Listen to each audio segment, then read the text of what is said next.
Hello everyone, welcome back to my channel. It's mysteries with Amrita Singh.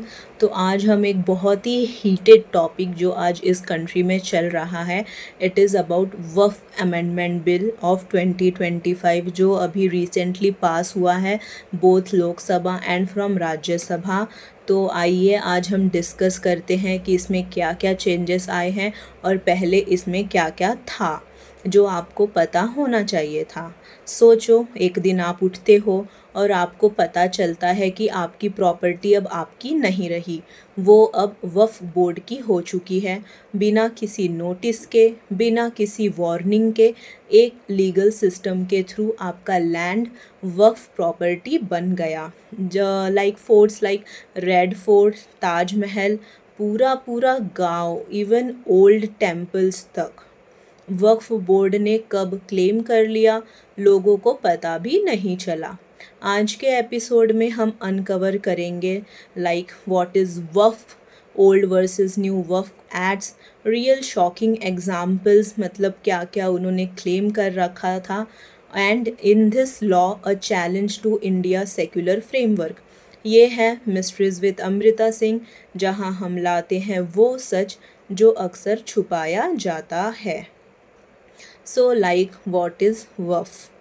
वफ़ एक Islamic concept है जहाँ कोई मुस्लिम अपनी प्रॉपर्टी परमानेंटली डोनेट करता है अल्लाह के नाम पर फॉर रिलीजियस और चैरिटेबल यूज़। इसका मतलब प्रॉपर्टी बेची नहीं जा सकती, ट्रांसफ़र नहीं हो सकती और वापस भी नहीं ली जा सकती। So if it is once a waqf, always a waqf property. You cannot sell, like तुम कुछ नहीं कर सकते उसका।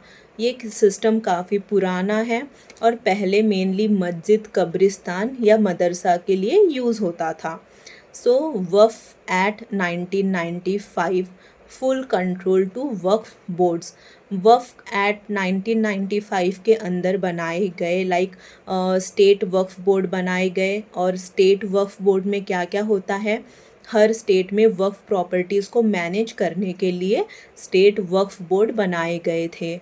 इवन सेंट्रल वक्फ काउंसिल भी था, लाइक कोऑर्डिनेशन और पॉलिसी मॉनिटरिंग के लिए सेंट्रल वक्फ काउंसिल बनाया गया था। वक्फ ट्रिब्यूनल्स थे जहाँ पे डिस्प्यूट्स डिसाइड होते थे। एंड इनमें प्रॉब्लमेटिक प्रोविजंस जो है वो है सेक्शन 40 एंड सेक्शन 85। तो सेक्शन 40 में मेनली क्या है, वक्फ बोर्ड किसी भी प्रॉपर्टी को वक्फ डिक्लेयर कर सकता है even if the actual owner doesn't know. And मतलब वो किसी भी प्रॉपर्टी को अपना प्रॉपर्टी बोल सकते हैं अगर उनके पास पेपर्स नहीं है, उनके पास कुछ भी नहीं है वफ़ के पास, स्टिल वो अगर जो भी प्रॉपर्टी पे हाथ रख दे वो अपनी प्रॉपर्टी उसको क्लेम कर सकते हैं। और इवन पीपल के पास राइट तक नहीं है कि वो कोर्ट में जाके लड़ सके उसके खिलाफ, क्योंकि अगर मतलब उन्हें लड़ना भी होता था तो वफ़ के ही ट्राइब्यूनल में उन्हें लड़ना होता है जहाँ पे वफ़ के ही लोग होंगे, वफ़ का ही हर चीज़ होगा। तो even the chances of getting justice is like 0.01%। और सेक्शन 85 में है कि ट्राइब्यूनल का डिसीजन फाइनल होता है, सिविल कोर्ट्स इंटरफेयर नहीं कर सकते।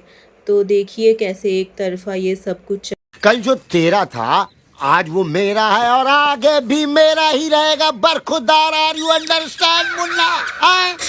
छोटी सी बात प्रेम भाई। कल जो तेरा था आज वो मेरा है, आज जो मेरा है कल किसी और का होगा, समझा? गलत। कल तक जो तेरा था आज वो मेरा है और आगे भी मेरा ही रहेगा। अरे पागल, घन चक्कर, दिमाग घूम गया क्या तेरा? हट पागल, घन चक्कर, दिमाग घूम गया क्या तेरा? कल तक जो तेरा था आज वो मेरा है, आगे भी मेरा रहेगा। नहीं नहीं क्या?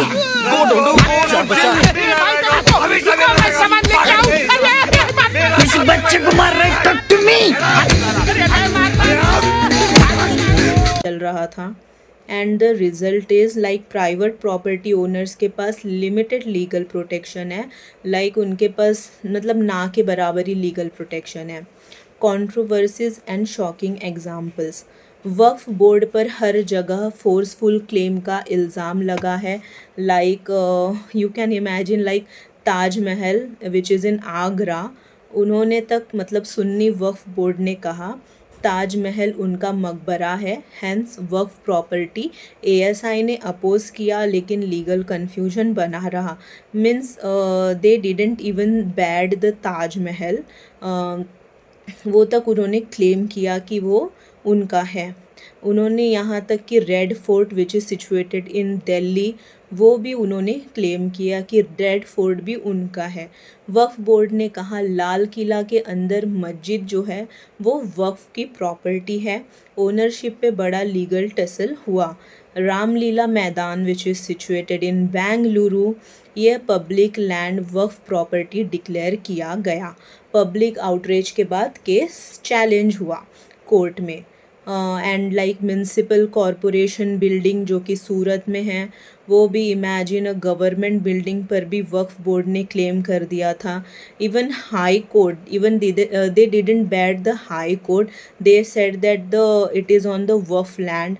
And like Tiruchendurai village which is situated in Tamil Nadu, they claim that this village belong to them. मतलब पूरा विलेज रजिस्ट्री के बाद भी लैंड रिकॉर्ड से नाम हटाकर वक्फ प्रॉपर्टी डिक्लेयर कर दिया गया. 600 क्रिश्चियन फैमिलीज इन केरला, इन्होंने अपोज किया जब वक्फ बोर्ड ने उनकी एंसेस्ट्रल लैंड पे ओनरशिप क्लेम किया. मतलब पूरी की पूरी एंसेस्ट्रल लैंड पे ही उन लोगों ने ओनरशिप क्लेम कर दिया. And even they didn't bad like 132 protected monuments. ASI के प्रोटेक्टेड लिस्ट में इंक्लूडेड मॉन्यूमेंट्स को भी वक्फ प्रॉपर्टी बता दिया गया विदाउट प्रॉपर डॉक्यूमेंट्स. मतलब डॉक्यूमेंट्स नहीं थे, कुछ नहीं थे, स्टिल 132 प्रोटेक्टेड मॉन्यूमेंट्स उन्होंने वक्फ प्रॉपर्टी बता दिया. कितना बड़ा है वक्फ का एम्पायर. इंडिया में वक्फ के पास you won't be able to imagine like 8.72 lakh की प्रॉपर्टीज़ हैं. 39 लाख एकर्स लैंड है इन लोगों के पास which estimated value is around 2 to 3 lakh crore. मतलब सोच सकते हो आप 2 से 3 लाख करोड़ की इन लोगों के पास प्रॉपर्टी है which is like second highest in India. पहले पे रेलवेज़ आता है और उसके बाद में वक्फ आता है. सोचिए ये लैंड इंक्लूड करती है लाइक मस्जिद, मदरसा, school, market, temples, even forts and entire villages. वक्फ is the second largest land owner after Indian Railways.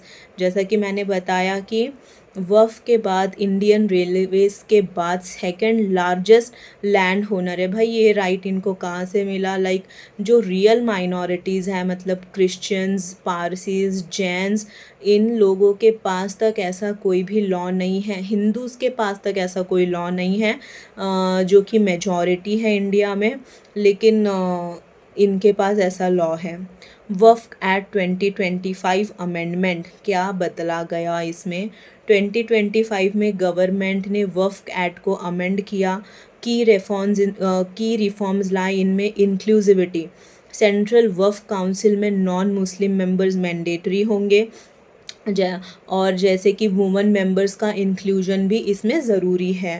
पहले वुमेन मेंबर्स का नहीं था लेकिन अब वुमेन मेंबर्स को भी इसमें इंक्लूड किया गया है. Digitalization of records, false claims reduce करने के लिए वक्फ रिकॉर्ड्स डिजिटल बनाए जा रहे हैं. ट्राइब्यूनल स्ट्रेंथनिंग, डिस्प्यूट जल्दी रिजॉल्व हो इसलिए ट्राइब्यूनल्स को पावर और फंडिंग दिया गया है. वुमेन एम्पावरमेंट के थ्रू लाइक जो भी मुस्लिम वीडोज़ है या फिर डिवोर्स्ड वुमेंस को वक्फ प्रॉपर्टीज मैनेज करने का राइट दिया गया है. प्रॉपर्टी वेरिफिकेशन मैंडेट होगा. अब हर वक्फ क्लेम को डॉक्यूमेंटेशन प्रूफ के साथ वेरीफाई करना होगा. Concerns about like secularism, Hindu temples जो है वो गवर्नमेंट के कंट्रोल में आते हैं, उनका लाइक ऑडिट भी होता है. It is fully manage by like government.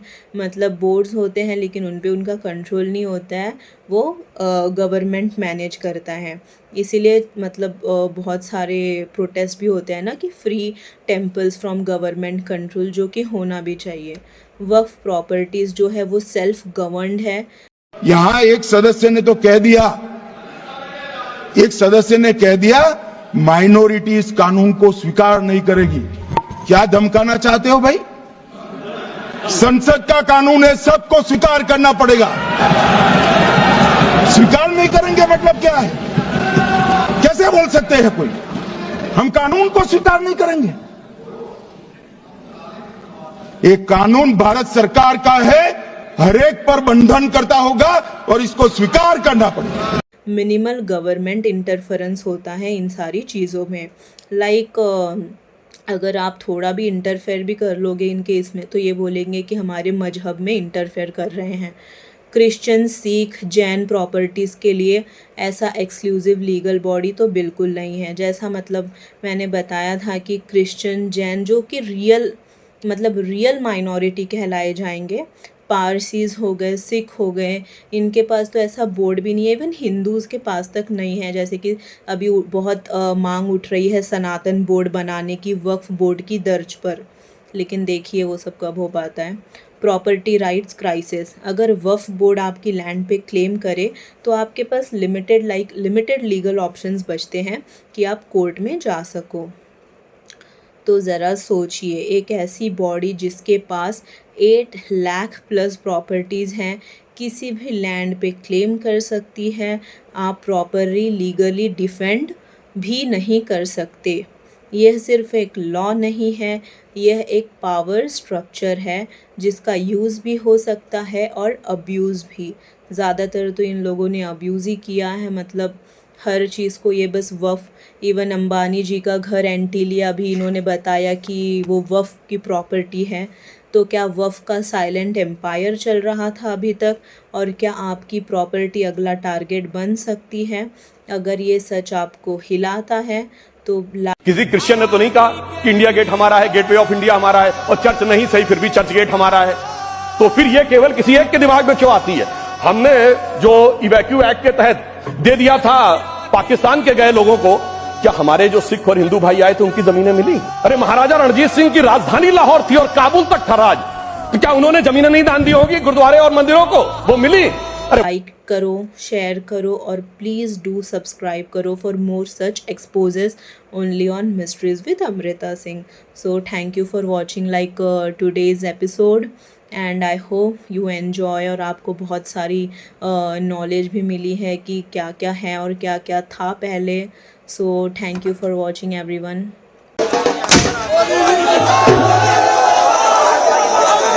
इससे गरीबों का